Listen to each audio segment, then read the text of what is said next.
Hello friends, कैसे हैं आप लोग। उम्मीद करता हूं कि सब बेहतर होंगे और मेरे साथ अपनी तैयारी को और बेहतर कर रहे होंगे।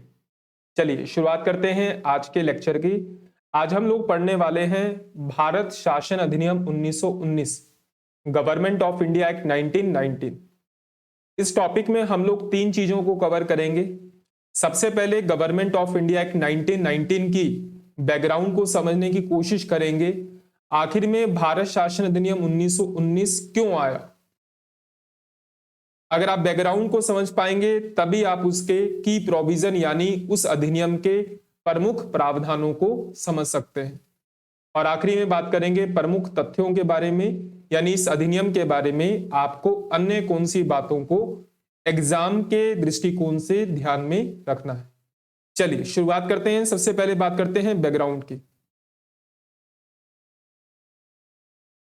देखिए, हमारे यहां भारत का जो संवैधानिक विकास है, कॉन्स्टिट्यूशनल डेवलपमेंट ऑफ इंडिया, उसकी शुरुआत रेगुलेटिंग एक्ट 1773 से मानी जाती है। 1773 से लेकर 1853 तक कंपनी का शासन रहा और 1858 से शुरू होता है ब्रिटिश ताज का शासन, यानी ब्रिटेन के क्राउन का शासन। उस क्रम में बहुत सारे अधिनियम आए और एक अधिनियम आया था भारतीय परिषद अधिनियम 1909।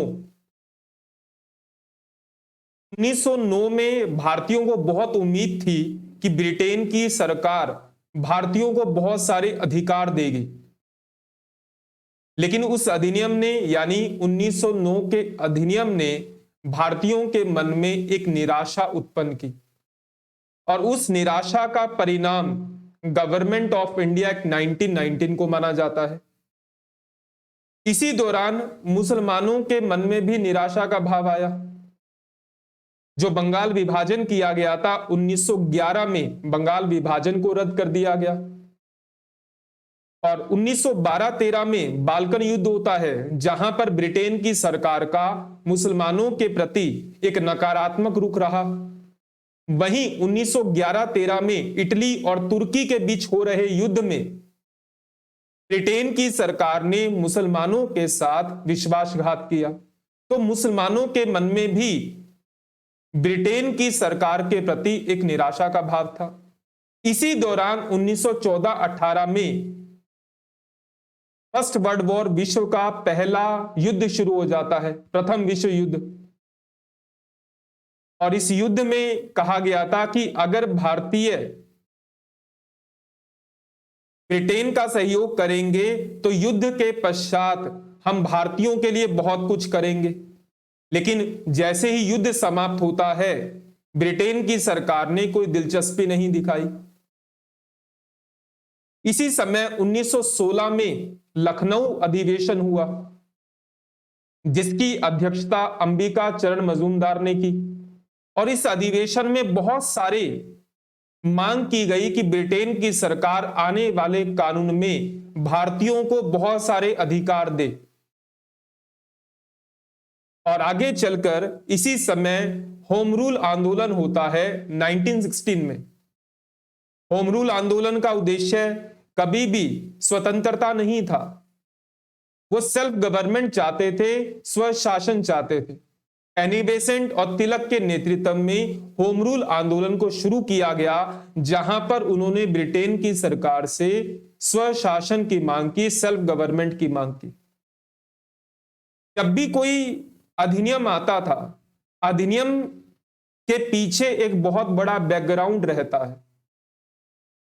पहले 1909 का अधिनियम आया, उसने भारतीयों को संतोष नहीं दिया, उनके मन में निराशा का भाव उत्पन्न किया। मुसलमान वर्ग में भी निराशा का भाव था। फर्स्ट वर्ल्ड वॉर में, पहला जो विश्व युद्ध था, उसने भी भारतीयों में निराशा का भाव पैदा किया। लखनऊ अधिवेशन में कांग्रेस ने ब्रिटेन की सरकार से बहुत सारे अधिकारों की मांग की और इसी पड़ाव में होम रूल आंदोलन के अंदर भी सेल्फ गवर्नमेंट की मांग की गई। यानी आप ये कह सकते हैं कि जो government of India act 1919, Bharat शासन अधिनियम 1919 आया, उसके पीछे ये सारे के सारे कारण जिम्मेदार थे। लेकिन अगर मान लीजिए कि एग्जाम में सवाल आए कि भारत शासन अधिनियम 1919 आने के पीछे सबसे प्रमुख कारण क्या था, तब आप चयन करेंगे होम रूल आंदोलन का।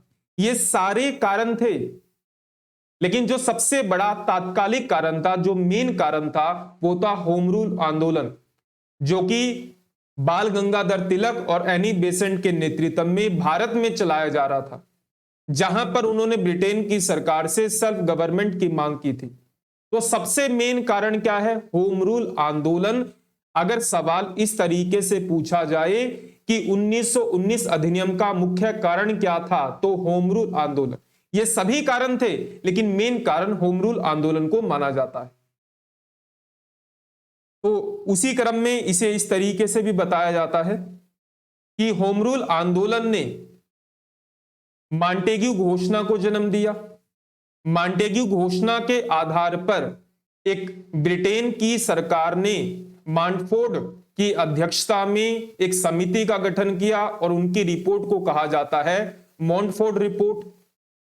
इस रिपोर्ट के आधार पर ब्रिटेन की संसद में एक बिल लाया गया। उस बिल को कहा जाता है मॉन्टेग्यू चेम्सफोर्ड सुधार बिल। और इस बिल की जांच करने के लिए ब्रिटेन की संसद के सांसद जो थे, जो ये बिल लेकर आए थे, उनका नाम था लॉर्ड सेलबॉर्न। और यही बिल आगे चलकर भारत शासन अधिनियम 1919 बनता है, जो कि 1921 में लागू हुआ। तो ये क्रम आप लोगों को याद रखना है कि होम रूल आंदोलन ने मॉन्टेग्यू घोषणा को जन्म दिया। मॉन्टेग्यू घोषणा के आधार पर ब्रिटेन की सरकार ने एक समिति का गठन किया और उस समिति की रिपोर्ट को कहा गया मॉन्टफोर्ड रिपोर्ट। इस रिपोर्ट के आधार पर ब्रिटेन के ब्रिटिश सांसद ने ब्रिटेन की संसद में एक बिल पेश किया, जिसे कहा जाता है मॉन्टेग्यू चेम्सफोर्ड सुधार बिल 1919। और जब ये पास हो गया तो इसे कहा जाने लगा गवर्नमेंट ऑफ इंडिया एक्ट 1919, जो कि इंप्लीमेंट होता है, लागू होता है 1921 में। तो ये सीक्वेंस आप लोग ध्यान में रखेंगे। आगे बढ़ते हैं।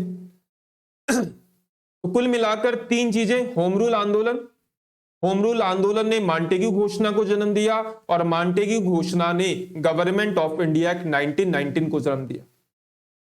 सबसे पहले हमने क्या पढ़ा कि ये जो 1919 का अधिनियम था, इसके पीछे बैकग्राउंड क्या था, पृष्ठभूमि क्या थी। फिर हमने होम रूल आंदोलन से लेकर गवर्नमेंट ऑफ इंडिया एक्ट 1919 की बात की। तीन चीजें प्रमुख रूप से याद रखनी होती हैं, होम रूल आंदोलन के बाद मॉन्टेग्यू घोषणा, और मॉन्टेग्यू घोषणा का परिणाम है गवर्नमेंट ऑफ इंडिया एक्ट 1919। ये तीनों चीजें एग्जाम के लिए रेलेवेंट है। मॉन्टेग्यू घोषणा को मैं आपको इसी लेक्चर में पढ़ाऊंगा। होम रूल आंदोलन आप लोग आधुनिक भारत में पढ़ते हैं, आधुनिक भारत के इतिहास में। तो जो चीजें आपस में जुड़ी हुई होती हैं वो एग्जाम के लिए बहुत ज्यादा रेलेवेंट होती हैं। तो हम लोग बात करने वाले हैं सबसे पहले मॉन्टेग्यू घोषणा के बारे में, जो कि है 1917 की। होम रूल आंदोलन 1916 का, मॉन्टेग्यू घोषणा 1970 की। इसे मॉन्टेग्यू घोषणा क्यों कहा जाता है? क्योंकि इस समय भारत सचिव हुआ करते थे एडविन सैमुअल मॉन्टेग्यू। भारत के सचिव हुआ करते थे, सेक्रेटरी हुआ करते थे मॉन्टेग्यू, और उनके द्वारा यह घोषणा जारी हुई, इसलिए इसे कहा जाता है मॉन्टेग्यू घोषणा। मॉन्टेग्यू घोषणा को अगस्त घोषणा भी कहते हैं, याद रखिएगा। मॉन्टेग्यू घोषणा को अगस्त घोषणा भी कहते हैं। इतिहास में अगस्त प्रस्ताव अलग है, अगस्त घोषणा अलग है, आप दोनों को साथ में मत जोड़िएगा। अगस्त प्रस्ताव 1940 में आया और अगस्त घोषणा 1917 में आई, और मॉन्टेग्यू घोषणा को अगस्त घोषणा कहा जाता है, जो आती है 20 अगस्त 1917 को।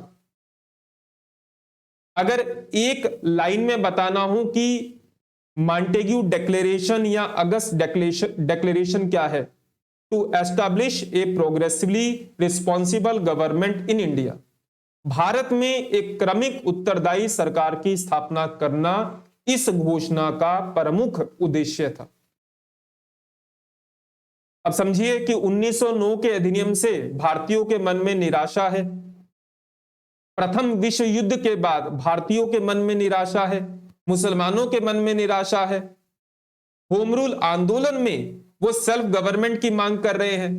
तो ब्रिटेन की सरकार एक घोषणा जारी करती है, मॉन्टेग्यू घोषणा, और इस घोषणा में ब्रिटेन की सरकार कहती है कि हम अब भारत में एक रिस्पॉन्सिबल गवर्नमेंट की स्थापना करेंगे और वो रिस्पॉन्सिबल गवर्नमेंट जनता के प्रति उत्तरदायी होगी। और ये जो रिस्पॉन्सिबल गवर्नमेंट बनेगी ये एक साथ नहीं देंगे हम लोग, क्रमिक रूप से देंगे, स्टेप बाय स्टेप। पहले हम कुछ देंगे, फिर देखेंगे कि भारतीयों ने कितना अच्छा काम किया। अगर अच्छा किया होगा तो और अधिकार देंगे, और अच्छा किया तो और अधिकार देंगे, अगर अच्छा नहीं किया तो अधिकार नहीं देंगे। यानी हम भारत में एक उत्तरदायी सरकार की स्थापना करेंगे, लेकिन ये उत्तरदायी सरकार हम धीरे धीरे करके स्थापित करेंगे, जो कि भारतीयों की प्रगति पर निर्भर करेगा कि भारतीय अपने अधिकारों का उपयोग किस प्रकार से कर रहे हैं। वास्तविकता में ब्रिटेन की सरकार भारतीयों को कुछ देना नहीं चाहती थी। उन्होंने भारतीयों के हाथ में एक लॉलीपॉप दे दिया कि थोड़ा थोड़ा करके चूसते रहो, क्योंकि दबाव बहुत ज्यादा था। 1909 के अधिनियम की निराशा, होम रूल आंदोलन भारत में एक बहुत व्यापक स्तर पर फैल गया। फर्स्ट वर्ल्ड वॉर के बाद ब्रिटेन की सरकार पर दबाव बढ़ने लगा, तो इसलिए आती है मॉन्टेग्यू घोषणा। मॉन्टेग्यू घोषणा के अंदर 4 प्रमुख बातें हैं जो आप लोगों को ध्यान में रखनी है। कई बार एग्जाम में सवाल आ जाता है कि निम्नलिखित में से मॉन्टेग्यू घोषणा में शामिल है या शामिल नहीं है। सबसे पहले उन्होंने कहा ब्रिटेन की शासन का लक्ष्य भारत में स्वशासन को विकसित करना है। यानी ब्रिटेन की सरकार का goal, the goal of British rule was to develop self rule India. यानी हम भारत में एक स्वशासन की स्थापना करेंगे, जो कि होम रूल आंदोलन की मांग थी। दूसरा, स्वशासन एकदम ना दिया जाकर विभिन्न चरणों में दिया जाएगा। Self rule was not to be given all at once but was to be given in stages. यानी हम सेल्फ गवर्नमेंट तो बनाएंगे, लेकिन हम एकदम भारतीयों को सारे अधिकार नहीं देंगे, स्टेप बाय स्टेप देंगे। तीसरा, विभिन्न चरणों का निर्धारण भारतीयों द्वारा स्वशासन की दिशा में की गई प्रगति पर निर्भर था। The determination of the various stages depended on the progress made by Indians towards self rule. हम भारतीयों को कुछ अधिकार देंगे, हम चेक करेंगे कि उन्होंने उन अधिकारों का उपयोग कर कर क्या किया। अगर अच्छा किया होगा तो फिर और अधिकार देंगे, यानी स्टेप बाय स्टेप देंगे। और चौथी बात सबसे मेन है, यही ब्रिटेन की सरकार ने धोखेबाजी की भारत के साथ, कि प्रगति के विषय का निर्धारण ब्रिटेन की संसद करेगी और भारत की सरकार करेगी। भारत की सरकार का मतलब ब्रिटेन की ओर से जो भारत में वायसराय सचिव होते थे उसे भारत की सरकार कहते थे। यानी भारतीयों ने अपने अधिकारों का उपयोग कैसे किया है, इसका रिजल्ट, इसका निर्धारण ब्रिटेन की संसद और भारत में जो रूल करने वाली सरकार है वायसराय सचिव, वो तय करेंगे कि कैसा किया। और यही इस मॉन्टेग्यू घोषणा का सबसे नेगेटिव पक्ष था। यानी ब्रिटेन की सरकार तय करेगी कि कैसे, और ब्रिटेन की सरकार ने ही तो गुलाम बनाया था, और वो तय करेगी कि भारतीयों ने अपने अधिकारों का कैसे यूज किया है। तो ये मॉन्टेग्यू घोषणा के 4 प्रमुख बिंदु माने जाते हैं जो आपस में जुड़े हैं। हम सेल्फ गवर्नमेंट स्थापित करेंगे, स्टेप बाय स्टेप करेंगे, और अधिकार देंगे, चेक करेंगे, और वो चेक कौन करेगा? ब्रिटिश पार्लियामेंट और गवर्नमेंट ऑफ इंडिया, जो भारत पर रूल कर रही थी। चलिए, इसके साथ कुछ और अदर फैक्ट जो आप लोगों को ध्यान में रखने हैं। इस समय जब भारत शासन अधिनियम 1919 आया, इस समय ब्रिटेन के राजा हुआ करते थे जॉर्ज पंचम। इस समय ब्रिटेन के प्रधानमंत्री हुआ करते थे डेविड लॉयड जॉर्ज। इस समय भारत के वायसराय हुआ करते थे लॉर्ड चेम्सफोर्ड, और इस समय भारत के सचिव होते थे एडविन सैमुअल मॉन्टेग्यू। तभी 1919 अधिनियम को मॉन्टेग्यू चेम्सफोर्ड सुधार अधिनियम कहते हैं। क्या इसलिए कहते हैं कि सचिव ये थे और वायसराय ये थे? सही बात है, इसीलिए कहते हैं। लेकिन आपने ये भी तो पढ़ा था कि मॉन्टफोर्ड रिपोर्ट आई थी, उस रिपोर्ट के आधार पर ब्रिटेन के एक सांसद लॉर्ड सेलबॉर्न ने ब्रिटेन की संसद में एक बिल पेश किया था। उस बिल का नाम था मॉन्टेग्यू चेम्सफोर्ड सुधार बिल। और इस समय भारत के वायसराय कौन है? Montagu Lord Chelmsford. देखिए, चेम्सफोर्ड बहुत सारे लोगों का नाम है, उनका नाम था Frederic John Napier Thesiger. Lord एक पदवी है, चेम्सफोर्ड बहुत ज्यादा उपयोग होने वाला नाम था, प्रचलित नाम था। उनका नाम था फ्रेडरिक जॉन नेपियर थेसिगर, लेकिन उनको बोला क्या जाता है? Lord Chelmsford. ये एक उपाधि है। और इस समय भारत के सचिव कौन थे? Edwin Samuel Montagu. और यही मॉन्टेग्यू है जिन्होंने वो मॉन्टेग्यू घोषणा जारी की थी। तो 1919 अधिनियम के समय ब्रिटेन के प्रधानमंत्री कौन थे? लॉर्ड जॉर्ज थे। इस समय ब्रिटेन के राजा कौन थे? क्राउन किसके पास था? तो जॉर्ज पंचम। वायसराय चेम्सफोर्ड, और इस समय सचिव हुआ करते थे एडविन मॉन्टेग्यू। ये चार प्रमुख तथ्यों को आप लोग ध्यान में रखिएगा। चलिए अब आते हैं की प्रोविजन पर, जिससे बहुत ज्यादा सवाल एग्जाम में आते हैं। सबसे पहला प्रोविजन है preamble proposal was arranged to define the first act. 1773 regulating act से लेकर भारतीय स्वतंत्रता अधिनियम 1947 तक जितने भी अधिनियम आए, उन सभी अधिनियम में केवल एकमात्र अधिनियम जिसमें इस कानून को डिफाइन करने के लिए प्रियम्बल को मेंशन किया गया था। पहला एक्ट जिसे परिभाषित करने के लिए उद्देशिका प्रस्ताव यानी प्रस्तावना को पेश किया गया, यानी वो इस कानून को एक प्रियम्बल के माध्यम से डिफाइन करते हैं। और प्रियम्बल में क्या लिखा गया था कि हम भारत में सेल्फ गवर्नमेंट बनाएंगे, self government step by step बनेगी, भारतीयों की प्रोग्रेस पर निर्भर करेगी, और भारतीयों की प्रोग्रेस को निर्धारित करेगी ब्रिटिश पार्लियामेंट और गवर्नमेंट ऑफ इंडिया। यानी आप ये कह सकते हैं कि जो मॉन्टेग्यू घोषणा आई थी 1917 में, उसी घोषणा को इस कानून की प्रियम्बल के रूप में पेश किया गया। तो याद रखिएगा कि एकमात्र अधिनियम जिसमें प्रियम्बल थी 1935 में भी नहीं थी, केवल एक ही अधिनियम है जिसमें प्रियम्बल को मेंशन किया गया था।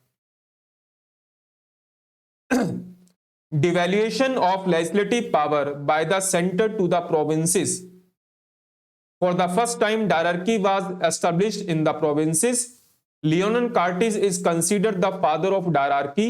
Provincial subjects were divided into two parts, reserved and transferred. पहली बार इस अधिनियम के द्वारा केंद्र द्वारा प्रांतों को विधायी शक्ति का हस्तांतरित किया गया।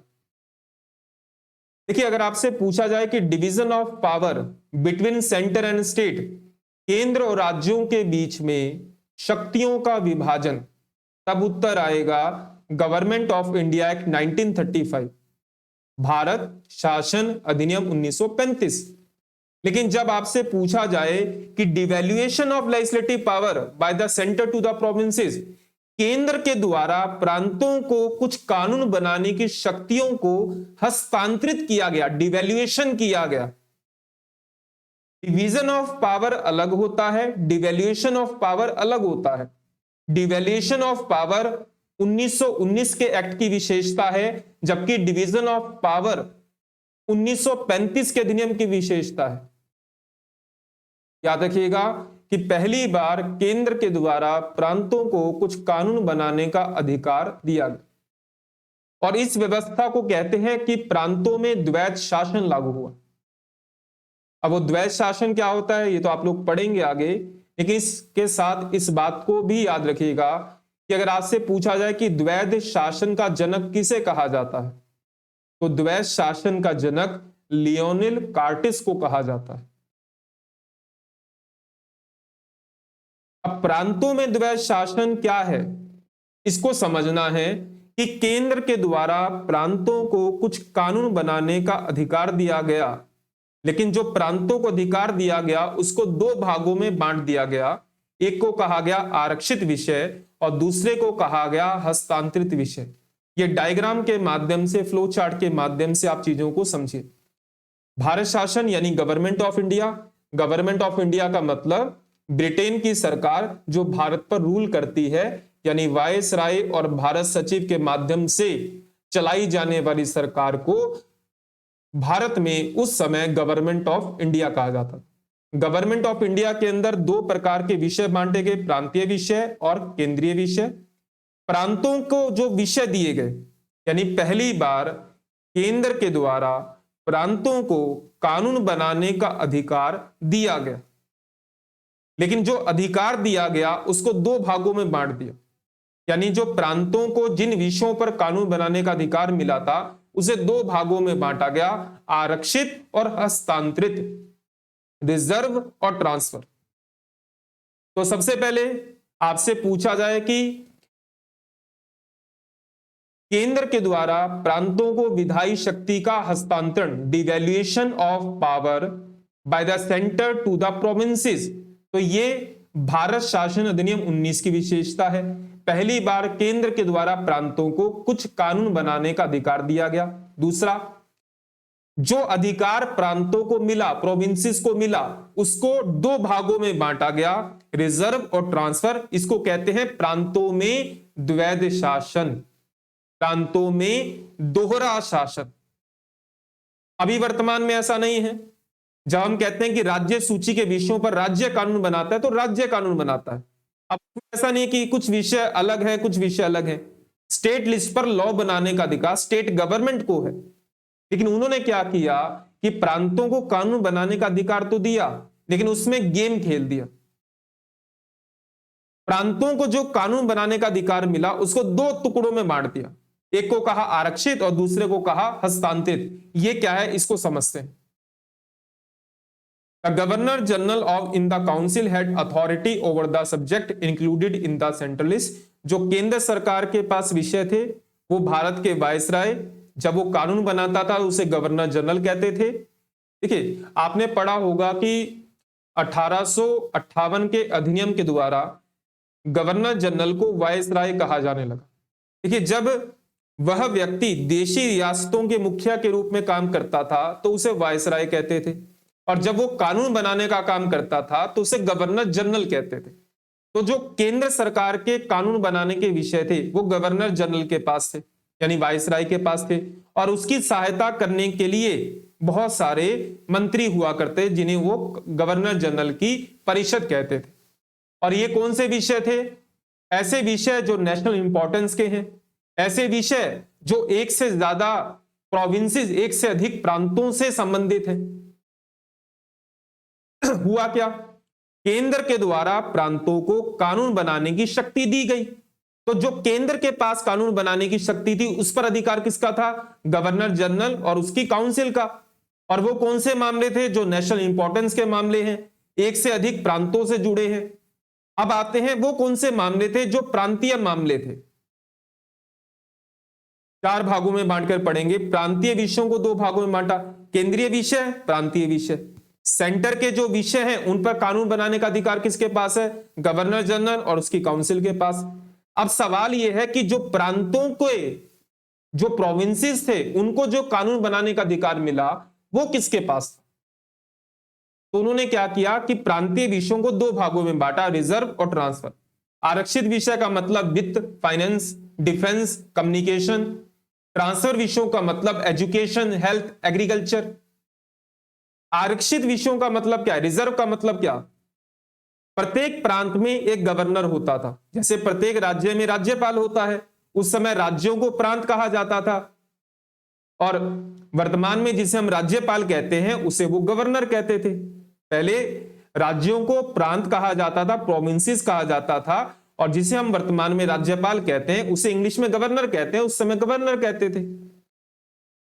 की कार्यकारी परिषद होती थी, the governor with the help of the executive council which was not answerable to everyone. इसका मतलब यह है आरक्षित विषयों पर कानून बनाने का अधिकार उस प्रांत के गवर्नर को था, और गवर्नर की सहायता के लिए जो काउंसिल थी, जो गवर्नर जिन आरक्षित विषयों पर कानून बनाता था उसके लिए वह जनता के प्रति या अपनी लेजिस्लेटिव काउंसिल के प्रति उत्तरदायी नहीं था। यानी आप इस तरीके से समझिए कि अगर मान लीजिए कि वर्तमान में राज्यपाल कोई कानून बनाए राज्यपाल मंत्री परिषद की सलाह से कोई कानून बनाए और वो वर्तमान का राज्यपाल विधानसभा के प्रति उत्तरदायी ना हो। इसका मतलब गवर्नर जो है वो जनता के प्रति उत्तरदायी नहीं है, वो अपनी मर्जी से कानून बना सकता है। वहीं अगर हम दूसरी तरफ कहें कि गवर्नर कानून बनाएगा, लेकिन वो जो कानून बनाएगा उसे विधानसभा से पास करवाना पड़ेगा, इसका मतलब वो जनता के प्रति उत्तरदायी होगा। रिजर्व सब्जेक्ट का मतलब आरक्षित विषयों का मतलब जिस पर गवर्नर कानून बनाएगा अपनी काउंसिल की सलाह से, लेकिन वो उन विषयों पर कानून सही बना है गलत बना है किसी के प्रति रिस्पॉन्सिबल नहीं होगा। और गवर्नर की अपॉइंट कौन कर रहा है? वायसराय कर रहा है महारानी के माध्यम से। और जो रिजर्व जो हस्तांतरित विषय से ट्रांसफर, यानी आप गवर्नर कानून बनाएगा, गवर्नर जनता के प्रति उत्तरदायी होगा, वो कौन से विषय थे? Agriculture, health, education. तो हस्तांतरित विषयों का मतलब जहां विधान परिषद के प्रति मंत्रियों की सहायता से गवर्नर कानून बनाए। यानी आप इसे इस तरीके से समझो, मान लीजिए कि वर्तमान में राज्य सूची के विषयों को अपन दो भागों में बांट दें। ऐसा वर्तमान में नहीं है, वर्तमान में 3 सूचियां हैं, संघ सूची, राज्य सूची, समवर्ती सूची। अगर मैं ये कह रहा हूं कि मान लीजिए हम राज्य सूची के विषयों को 2 भागों में बांट दें, एक को नाम दे दें आरक्षित और दूसरे को नाम दे दें हस्तांतरित। आरक्षित विषय का मतलब जहां राज्य की सरकार अपनी मर्जी से कानून बना सकती है, उसे विधानसभा से पास करवाने की जरूरत नहीं है। और हस्तांतरित विषयों का मतलब जहां पर राज्य की सरकार कानून बनाएगी लेकिन उसको विधानसभा से पास करवाना पड़ेगा। यह मतलब है रिजर्व और ट्रांसफर सब्जेक्ट का। यानी उन्होंने क्या किया कि पहली बार प्रांतों को कानून बनाने का अधिकार तो दिया, लेकिन जो प्रांतीय विषय महत्वपूर्ण थे उनको तो रिजर्व कर दिया, और जो महत्वपूर्ण नहीं थे उनको ट्रांसफर कर दिया कि भैया तुम जनता की इच्छा से बनाओ। लेकिन आप देखिए कि अगर एजुकेशन देनी है तो पैसा लगेगा, एग्रीकल्चर को बढ़ावा देना है तो पैसा लगेगा, हेल्थ फैसिलिटी देनी है तो पैसा लगेगा। लेकिन पैसा किसके पास है? फाइनेंस किसके पास है? रिजर्व। यानी जहां पर गवर्नर जनता के प्रति उत्तरदायी नहीं है, वो वायसराय की सहायता से कानून बनाता है। तो यहां पर इसे कहते हैं प्रांतों में द्वैध शासन, डायरार्की इन प्रोविंसेस। किस अधिनियम की विशेषता है? गवर्नमेंट ऑफ इंडिया एक्ट 1919 की विशेषता है, प्रांतों में द्वैध शासन। तो 3 पॉइंट अभी तक मैंने बताए। पहला अधिनियम जिसमें प्रियम्बल थी। दूसरा, पहली बार केंद्र के द्वारा प्रांतों को कानून बनाने की शक्तियों को हस्तांतरित किया गया, डिवैल्यूएशन किया गया। तीसरा, प्रांतों में दोहरा शासन शुरू हुआ, द्वैध शासन। चलिए आगे बढ़ते हैं। पहली बार केंद्र में द्विसदनीय विधानमंडल का गठन हुआ। इसका मतलब वर्तमान में जैसे संसद के 2 सदन होते हैं, लोकसभा, राज्यसभा। इसकी शुरुआत कब हुई? इसकी शुरुआत होती है 1919 के अधिनियम में। पहली बार सेंटर में 2 सदनों वाली विधायिका, द्वैध शासन अलग होता है, द्विसदनीय विधायिका अलग होती है। द्वैध शासन को इंग्लिश में बोलते हैं डायरार्की और द्विसदनीय विधायिका को बोलते हैं बाइकैमरल लेजिस्लेचर। द्वैध शासन का मतलब दोहरा शासन और द्विसदनीय विधायिका का मतलब 2 सदन होना, दोहरा शासन नहीं, कानून बनाने वाली विधायिका के 2 सदन होना। तो सेंटर में 2 सदनों वाली विधायिका की शुरुआत 1919 के अधिनियम से हुई। अगर आपसे पूछा जाए कि प्रांतों में 2 सदनों वाली विधायिका की शुरुआत, तो 1935।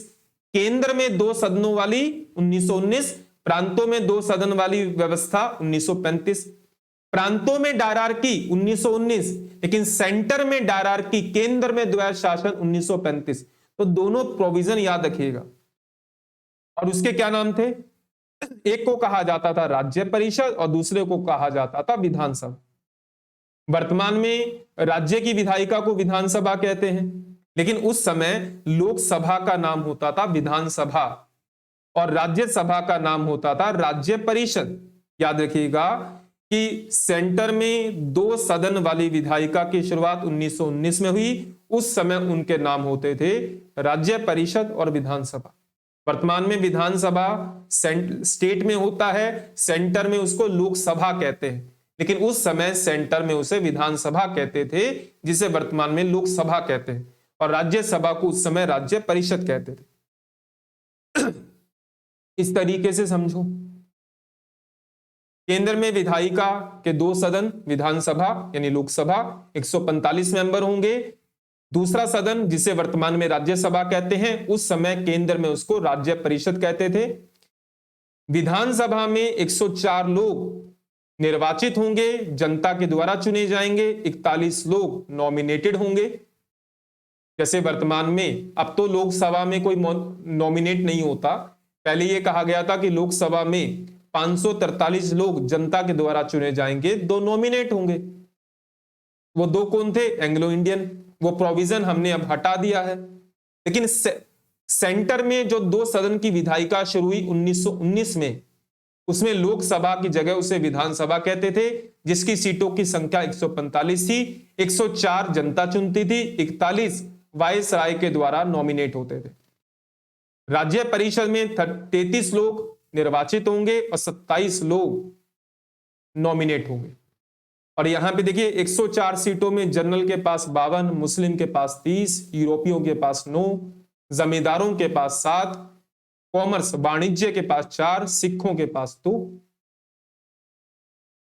1909 के अधिनियम में सांप्रदायिक निर्वाचन प्रणाली की शुरुआत होती है, जिसे हम लोग पृथक निर्वाचन प्रणाली भी कहते हैं। इसका मतलब जो सीट मुसलमानों के लिए रिजर्व है, वहां पर केवल मुसलमान प्रतिनिधि खड़ा होगा और वोट डालने वाले भी केवल मुसलमान होंगे। यह 1909 में शुरू हुई। अब यह 1919 में बढ़ा दी गई। 1909 में केवल मुसलमानों के लिए शुरू हुई थी, अब यूरोपियों के लिए भी शुरू हो गई, जमींदारों के लिए भी शुरू हो गई, वाणिज्य के लोगों के लिए भी शुरू होगी और सिखों के लिए भी शुरू हो गई। यानी सांप्रदायिक निर्वाचन प्रणाली की शुरुआत जो 1909 के अधिनियम में केवल मुसलमानों के लिए हुई, उसे यूरोपियों, जमींदारों, सिखों और वाणिज्य के लोगों के लिए 1919 के अधिनियम में बढ़ा दिया गया। लेकिन यह सवाल 1919 से नहीं आएगा। जब आपसे पूछा जाता है कि सांप्रदायिक निर्वाचन प्रणाली किस अधिनियम की विशेषता है, तो 1909 की विशेषता है। पृथक सेपरेट इलेक्टोरल सिस्टम किसकी विशेषता है, तो 1909 की है। 1919 में उसको बढ़ाया गया, 1935 में और बढ़ाएंगे। चलिए आगे। Created the office of the high commissioner of India in London and some of the work carried out by the secretary of India till now was transferred to the high commissioner. इस अधिनियम के द्वारा London में भारत के उच्चायुक्त के कार्यालय का गठन किया गया। अब तक भारत सचिव द्वारा किए जा रहे कुछ कार्यों को उस हाई कमिश्नर यानी उच्चायुक्त को स्थानांतरित किया गया। इस तरीके से समझिए कि भारत में एक बंदा बैठा होता था जिसे हम कहते थे वायसराय, जो कि भारत सरकार कहलाता था। अब वो जो वायसराय था वो सचिव की मदद से काम करता था और सचिव बैठता था लंदन में और भारत में आता जाता रहता था। सचिव के 2 काम होते थे। पहला पॉलिटिकल एंड एडमिनिस्ट्रेटिव वर्क, राजनीतिक व प्रशासनिक कार्य, और दूसरा एजेंसी वर्क यानी ऑपरेशनल काम। भारत सचिव के 2 काम थे, राजनीतिक और प्रशासनिक कार्य और ऑपरेशनल यानी एजेंसी के कार्य। किसके माध्यम से करवाता था? वायसराय के माध्यम से करवाता था। कौन? भारत सचिव। इस अधिनियम में क्या हुआ कि भारत सचिव के कार्यों को 2 भागों में बांट दिया। उन्होंने कहा अब भारत सचिव केवल पॉलिटिकल और एडमिनिस्ट्रेटिव वर्क करेगा। किसकी मदद से? वायसराय की मदद से। और जो सचिव के एजेंसी के काम थे वो करने के लिए हम लंदन में एक नया पद बना रहे हैं जिसे कहेंगे high commissioner office of India. कहां? लंदन में। वो बंदा लंदन में बैठेगा और वायसराय के माध्यम से एजेंसी काम करेगा, ऑपरेशन के काम करेगा।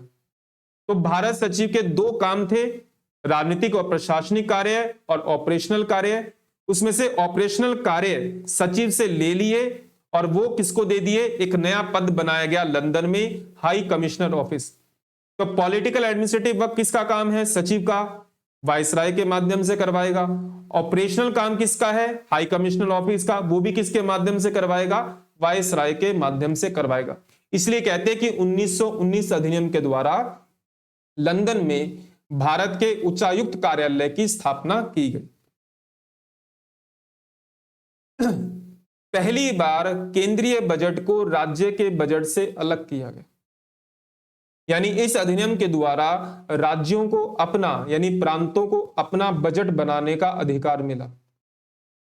पहली बार प्रांतों को अपना अपना बजट बनाने का अधिकार मिला। पहले ऐसा नहीं था, पहले केवल भारत सरकार का बजट होता था, प्रांतों को अपना बजट बनाने का अधिकार नहीं था।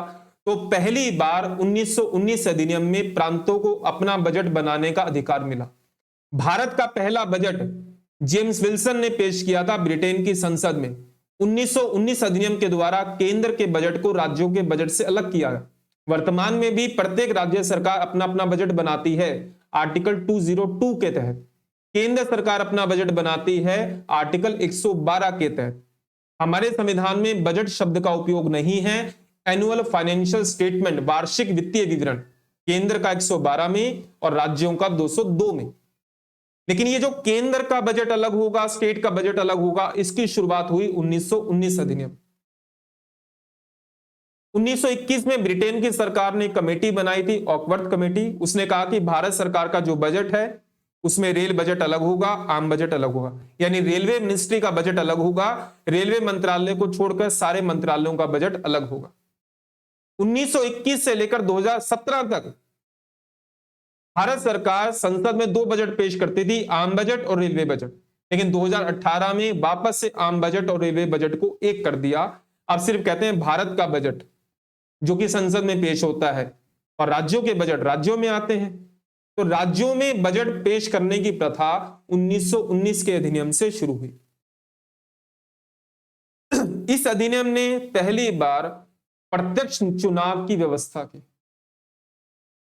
आप समझ नहीं रहे, अगर आप इस बात को समझ रहे हैं कि गवर्नमेंट ऑफ इंडिया 1919 क्यों आया है, होम रूल आंदोलन। होम रूल आंदोलन का पर्पस क्या था? Self government. और मांटेग्यू घोषणा क्या कहती है? हम सेल्फ गवर्नमेंट देंगे, स्वशासन देंगे, क्रमिक स्टेप बाय स्टेप देंगे, भारतीयों के प्रोग्रेस के आधार पर देंगे। यानी ये जो जितने भी सुधार हो रहे हैं इनका पर्पस क्या है? भारत में सेल्फ गवर्नमेंट।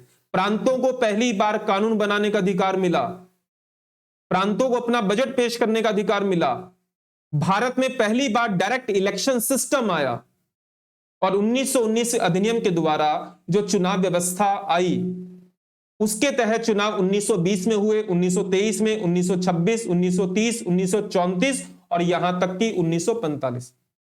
हमको ऐसा लगता है कि 1935 अधिनियम के बाद तो चुनाव 1935 के तहत हुए होंगे।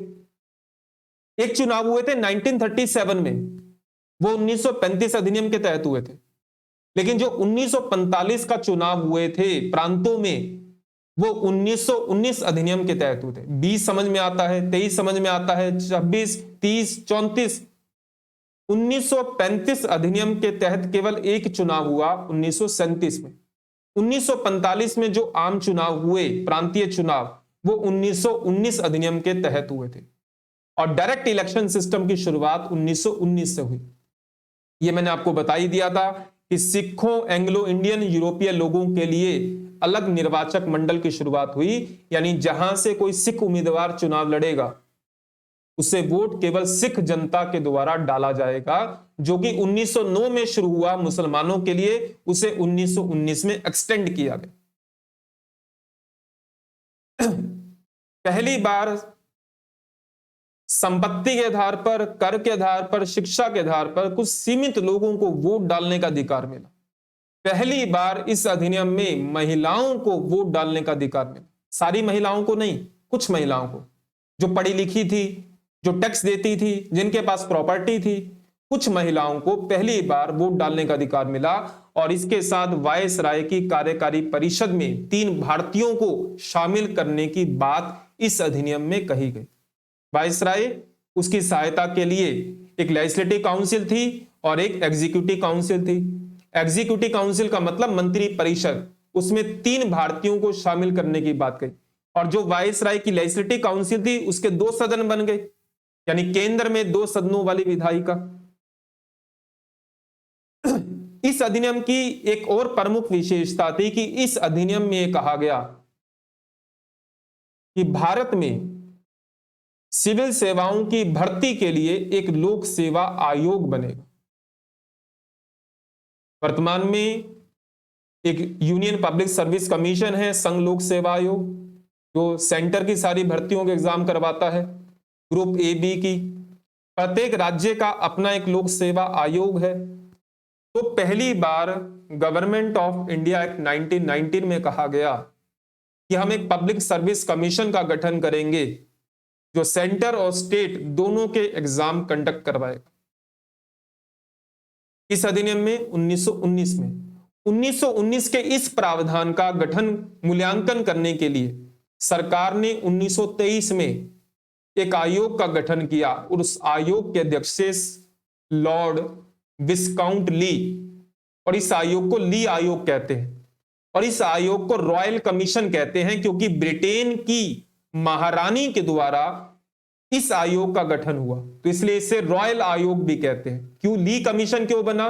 1919 के अधिनियम में जो लोक सेवा आयोग का प्रावधान था उसका मूल्यांकन करने के लिए 1923 में ली आयोग बना। उसकी रिपोर्ट 1924 में आई और उसकी रिपोर्ट के आधार पर 1 अक्टूबर 1926 में भारत के पहले लोक सेवा आयोग का गठन हुआ, और यही लोक सेवा आयोग आगे चलकर 1935 में यूपीएससी के रूप में बदल जाएगा।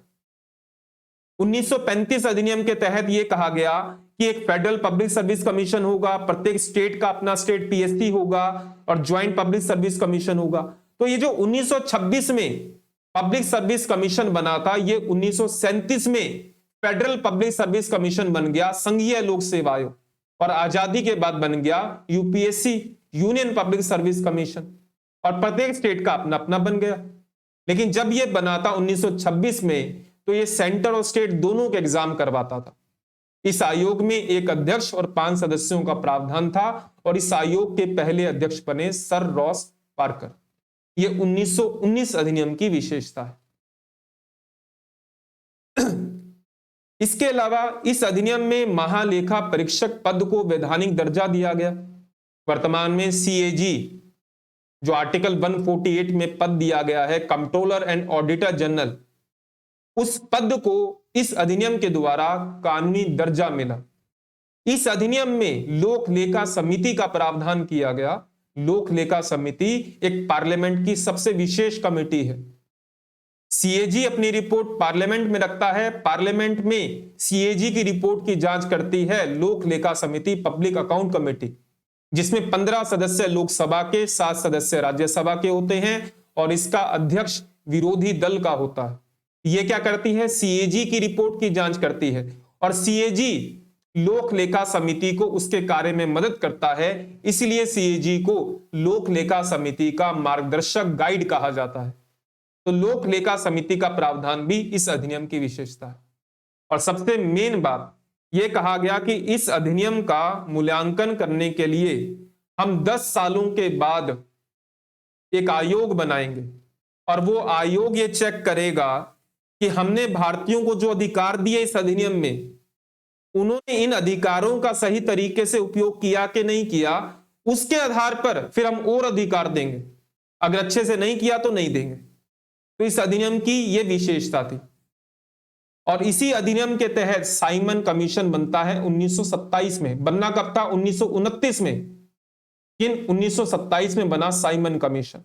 साइमन कमीशन का काम क्या था कि यह देखना कि 1919 अधिनियम के तहत भारतीयों को जो अधिकार दिए गए हैं उनका उन्होंने कैसे उपयोग किया।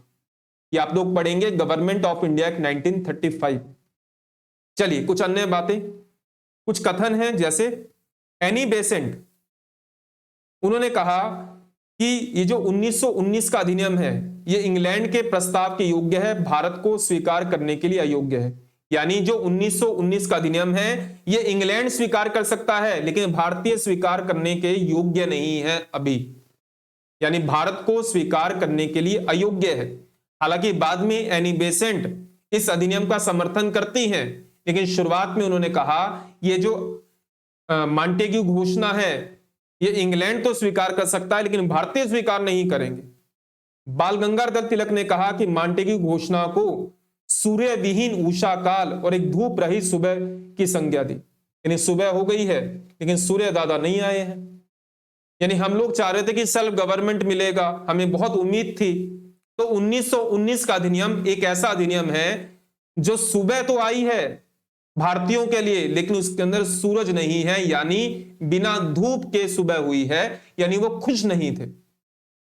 भारत शासन अधिनियम 1919 को भारत के ब्रिटिश संविधान के रूप में किसने कहा? B R Ambedkar. B R Ambedkar 1919 अधिनियम की आलोचना करते हुए कहते हैं कि भारत शासन अधिनियम 1919 ब्रिटेन का संविधान है जो भारतीयों पर थोपा जा रहा है। तो तीनों ने आलोचना की। लखनऊ समझौते के सिद्धांत और संवैधानिक प्रावधान, जिन्हें बाद में मॉन्टेग्यू चेम्सफोर्ड सुधार में शामिल किया गया, जैसा कि मैंने शुरुआत में बताया कि अगर आपसे पूछा जाए कि भारत शासन अधिनियम 1919 या मॉन्टेग्यू चेम्सफोर्ड सुधार बिल किसका परिणाम है, तो याद रखिएगा लखनऊ समझौते का परिणाम है। देखिए, होम रूल आंदोलन, अगर आपसे पूछा जाए कि भारत शासन अधिनियम 1919 के आने के पीछे सबसे प्रमुख कारण क्या है, तो होम रूल आंदोलन। लेकिन अगर आपसे पूछा जाए कि इस बिल में, मॉन्टेग्यू चेम्सफोर्ड सुधार बिल में या भारत शासन अधिनियम 1919 में कांग्रेस के किस अधिवेशन के प्रावधानों को सम्मिलित किया गया, तो लखनऊ अधिवेशन के प्रावधानों को सम्मिलित किया गया जो 1916 में हुआ था। अधिनियम कब का है? 1919 का। लेकिन आपको 1917 में भी अधिवेशन हुआ, 1918 में भी हुआ। तो आपको यह ध्यान में रखना है कि लखनऊ समझौते के प्रावधानों को भारत शासन अधिनियम 1919 में शामिल किया गया। और वहीं अगर दूसरी ओर पूछा जाए कि भारत शासन अधिनियम 1919 के पीछे प्रमुख कारण क्या था, तो होम रूल आंदोलन। इस समझौते के प्रावधानों को 1919 के अधिनियम में शामिल किया गया, तो लखनऊ समझौते के प्रावधानों को, क्योंकि 1916 में लखनऊ अधिवेशन के अंतर्गत यह हुआ था। कांग्रेस ने किस अधिवेशन में 1919 के अधिनियम सुधारों को निराशाजनक, असंतोषजनक घोषित किया और एक प्रभावी शासन की मांग की? In which session of Congress declared the 1919 act reforms as disappointing and unsatisfactory and demand effective self government. इस अधिवेशन में कांग्रेस ने 1919 के अधिनियम के प्रावधानों को निराशाजनक बताया, असंतोषकारी बताया और एक इफेक्टिव शासन की मांग की। क्या लखनऊ अधिवेशन? नहीं, यहां पर याद रखिएगा बॉम्बे में एक विशेष अधिवेशन बुलाया गया था। नॉर्मली कांग्रेस का जो अधिवेशन होता था दिसंबर में होता था, लेकिन कांग्रेस में समय समय पर कुछ विशेष सत्र भी बुलाए जाते थे। तो कांग्रेस का एक विशेष अधिवेशन अगस्त 1918 में बुलाया गया बॉम्बे में। इसे बॉम्बे का विशेष अधिवेशन कहते हैं और इस अधिवेशन के अध्यक्ष बने थे हसन इमाम। इस अधिवेशन में 1919 अधिनियम, अब आप बोलेंगे सर 1919 का अधिनियम तो 1919 में आया, मॉन्टेग्यू घोषणा आ चुकी थी और मॉन्टेग्यू घोषणा ही मॉन्टेग्यू चेम्सफोर्ड सुधार बिल बना और वही 1919 अधिनियम बना। तो हसन इमाम की अध्यक्षता में बॉम्बे में एक विशेष सत्र बुलाया गया और इस सत्र में, इस अधिवेशन में कांग्रेस ने 1919 के प्रावधानों को निराशाजनक और असंतोष करार दिया। और आपसे पूछा जाए कि इस अधिनियम में किस अधिवेशन के प्रावधानों को शामिल किया, तो लखनऊ अधिवेशन, लखनऊ समझौता। मॉन्टेग्यू घोषणा को कांग्रेस के किस गुट ने भारत का मैग्ना कार्टा कहा, तो उदारवादी गुट ने कहा और उदारवादी गुट के नेतृत्व कर रहे थे सुरेंद्र नाथ बनर्जी। 1919 के अधिनियम ने एक बार फिर से कांग्रेस का विभाजन किया। पहला विभाजन सूरत में हुआ, जहां पर कांग्रेस के नरमपंथी और गर्मपंथी दोनों अलग हुए। लेकिन यहां पर पहली बार कांग्रेस में जो नरमपंथी थे, जो उदारवादी लोग थे, वो भी दो टुकड़ों में बट गए और कांग्रेस के अंदर ही एक नया पॉलिटिकल पार्टी बना जिसे कहते हैं इंडियन लिबरल एसोसिएशन। और ये 1919 अधिनियम को बेहतर मानता था और इसका नेतृत्व कर रहे थे सुरेंद्र नाथ बनर्जी। कांग्रेस ने बंबई अधिवेशन में हसन इमाम की अध्यक्षता में 1919 अधिनियम को निराशाजनक, असंतोषजनक कहा।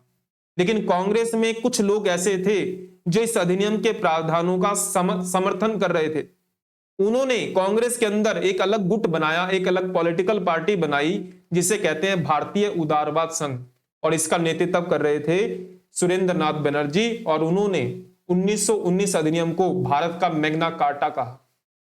किन लोगों ने समर्थन किया?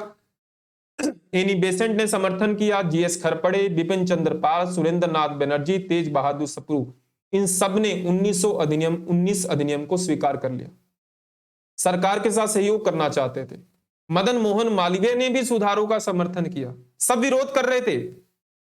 एनी बेसेंट ने तो बल्कि कहा कि ये इंग्लैंड के प्रस्ताव है, उसको इंग्लैंड स्वीकार कर सकता है, भारत स्वीकार नहीं करेगा। लेकिन एनी बेसेंट खुद इसका समर्थन करती है। खरपड़े, विपिन चंद्र पाल, सुरेंद्र नाथ बनर्जी ने तो मैग्ना कार्टा तक कह दिया। मदन मोहन मालवीय इसका खूब विरोध कर रहे हैं और आखिरी में वो भी समर्थन करते हैं। याद रखिएगा, ये सब वो लोग हैं जो 1919 अधिनियम का समर्थन करते हैं। तो यहां पर हम लोगों ने पढ़ा गवर्नमेंट ऑफ इंडिया एक्ट 1990। इस अधिनियम में एक आखिरी प्रावधान आपने पढ़ा था कि इस अधिनियम में यह कहा गया कि हम 10 सालों के बाद एक वैधानिक आयोग बनाएंगे, एक कानूनी आयोग बनाएंगे, एक लीगल कमीशन बनाएंगे जिस बात का मूल्यांकन करेगा कि भारतीयों ने 1919 अधिनियम में दिए गए अधिकारों का उपयोग कैसे किया है, और वही बनता है साइमन कमीशन। साइमन कमीशन की रिपोर्ट के आधार पर गोलमेज सम्मेलन हुए और गोलमेज सम्मेलन का परिणाम आता है भारत शासन अधिनियम 1935, जो कि हम लोग अगले लेक्चर में चर्चा करेंगे। उम्मीद करता हूं कि चीजें समझ में आ रही होंगी। इंटरलिंक करते चलिएगा तो चीजें समझ में आएंगी। हम लोग मिलते हैं कल। जय हिंद, जय भारत।